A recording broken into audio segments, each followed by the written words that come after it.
വിട്ടുമാറാത്ത രോഗങ്ങളെ അകറ്റി നിർത്താനും ദൈനംദിന ആരോഗ്യം മെച്ചപ്പെടുത്താനും കഴിയുന്ന ഒരു ഫംഗസാണ് കൂൺ അഥവാ മഷ്റൂം. വളരെയധികം ആരോഗ്യ ഗുണങ്ങളുള്ള മഷ്റൂം വെച്ചിട്ടുള്ള ഒരു വിഭവമാണ് ഇന്നുണ്ടാക്കാൻ പോകുന്നത്.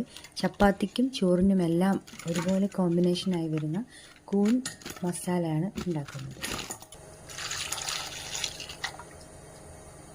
നന്നായി കഴുകി വൃത്തിയാക്കിയ കൂൺ 200 ഗ്രാമാണ് എടുത്തിട്ടുള്ളത്. ഇനി ഇതുപോലെ കട്ട് ചെയ്തെടുക്കണം.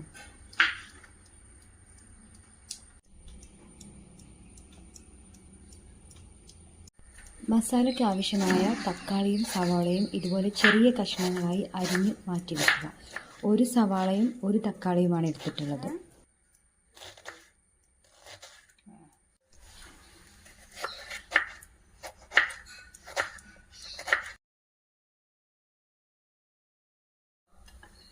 ഇതിലേക്ക് അരച്ച് ചേർക്കാനുള്ള അണ്ടിപ്പരിപ്പ് ഇതുപോലെ കുറച്ച് നേരം സോക്ക് ചെയ്ത് വെക്കുന്നുണ്ട്.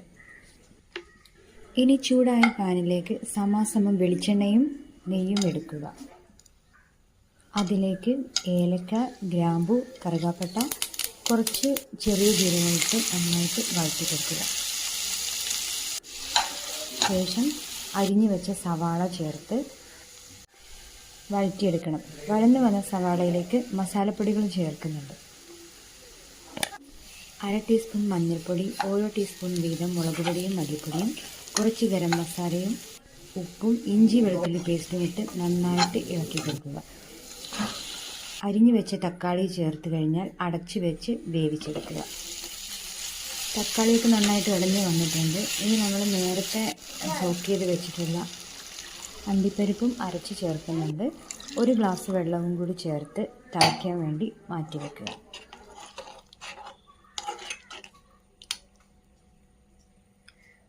തിളച്ച് വരുന്ന ഈ മസാലയിലേക്ക് കട്ട് ചെയ്ത് വെച്ചിട്ടുള്ള മഷ്റൂം ചേർക്കുന്നുണ്ട്.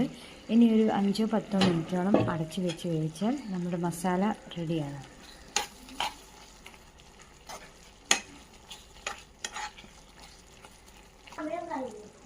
ഉപ്പെല്ലാം പാകമാണോ എന്ന് നോക്കിയിട്ട് ഈ സമയത്ത് നമുക്ക് ചേർക്കാവുന്നതാണ്. ഇനി കുറച്ച് മല്ലിയിലയും കൂടെ ഇട്ട് ഗാർണിഷ് ചെയ്താൽ മസാല റെഡിയായി. നമുക്കിത് ചപ്പാത്തിയുടെ കൂടെ, ചോറിൻ്റെ കൂടെ, നെയ്ച്ചോറിൻ്റെ കൂടെയൊക്കെ കഴിക്കാവുന്നതാണ്.